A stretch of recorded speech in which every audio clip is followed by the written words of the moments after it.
Well, hello, and welcome to another edition of Shrink Wrapped Book Reviews. Today's book review comes from a recommendation that a good friend in the past gave me, and it is a book called The Will to Change: Men, Masculinity, and Love by Bell Hooks, who spells her name characteristically with lowercase letters.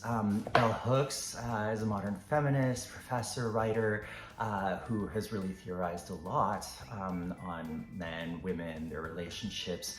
But in this book specifically, she talks about some of the difficult circumstances that men face, particularly in their relationships, their emotions, and in the practice of love. She talks about the dialectic between, sort of modern masculinity that is supposed to be more,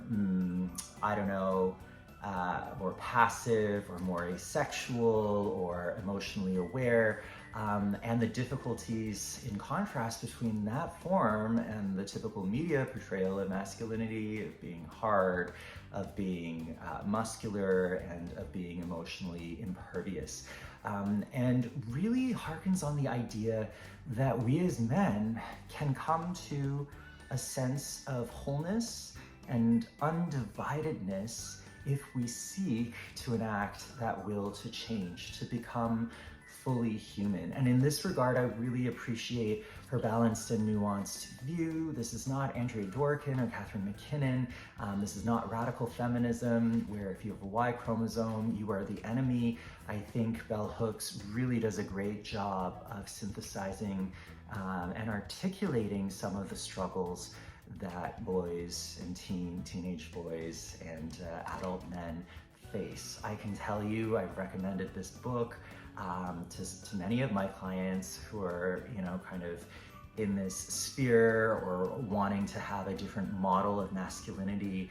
I remember one geriatric patient who read this and really was brought to tears by it, and it was very moving and touching to interact with him all about what he grasped from this.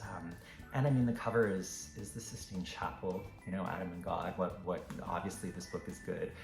So if you've ever been curious about feminism, feminist literature, to me this was a really great entree, or could be a really great entree for you as well. And yeah, until next time, happy reading and love yourself.